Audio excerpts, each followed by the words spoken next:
What's up, everybody? Danger Rock here. Today we're going to be looking at two Ultimate Spider-Man action figures, which were released in 2015 by Hasbro. These figures were released back when the Ultimate Spider-Man cartoon was airing on TV, and these two were really nice, posable, articulated figures. So what we're going to be looking at today is two of the figures from this line. They both look very similar, and from a distance, you guys might think they look exactly the same, but we're actually going to be taking a look at both of them and looking at the differences between them. So this is the first one we're going to be taking a look at. He looks like just a standard Spider-Man figure. He looks very reminiscent from that cartoon. What I really like about him is he has some distinct features that were from that cartoon. Like if you look at his mask and the way his eyes look and the spider on his chest, he looks very much like that show. The web lines here are just sculpted. They're not painted in, so I actually really like that they're sculpted. It being painted doesn't really bother me too much because I think it's really nicely, distinctly detailed. And his hands right here, his left hand has a flipping hand, and this one right here has a gripping hand. I also really like the dark shade of blue that they went with. And what I actually like is that this is a lighter red. It's almost kind of like an orange red. When you look at it, it's not like full red. But I really like the articulation on this figure. You can fully rotate his head, a full 360. His arms can fully rotate. He doesn't have any articulation in his elbows or in his wrists.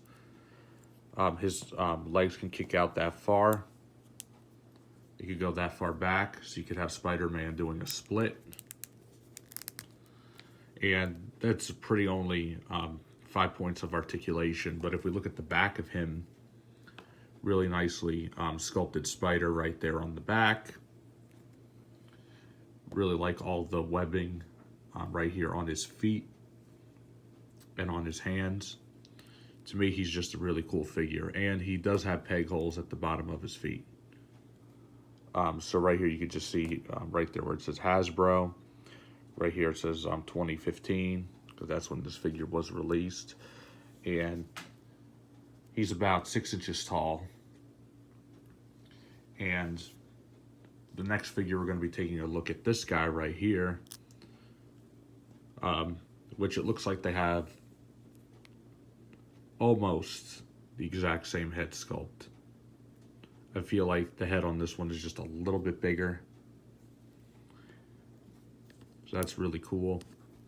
He has the same detail on the spider on his chest. His web lines aren't painted. They use exactly the same shade of blue here.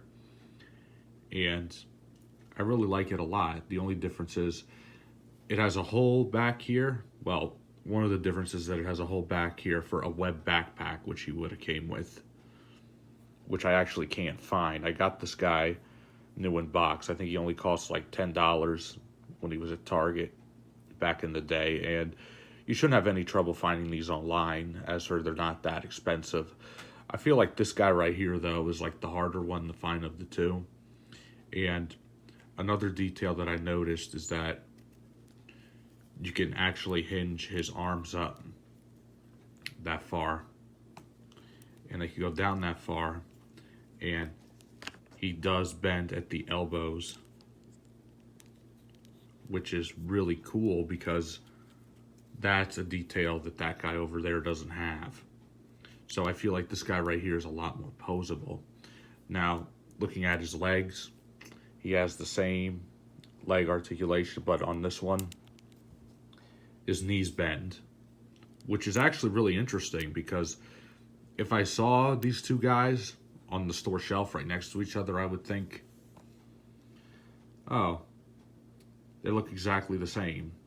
Both have very similar head sculpt, and they both don't have the web lines painted. The spider on his chest looks a little bit bigger on this guy right here, but for the most part, they look relatively the same. And looking at the back of him, which you can't actually see the back of him in the package, but as you can see, they both have the same spider logo. Only difference is this guy has a hole right here for his web backpack. So it's actually very interesting that while these two guys might be similar, they're also very different. They are not the same figure. I actually do like the superposable one more, in my opinion, because that kind of reminds me of like a Marvel Legends figure where you could get this guy in the much more spidery poses. He doesn't have any ab crunch or butterfly joints or anything, but to me, I still think he's got some pretty good articulation. I really like that about this Spider-Man figure.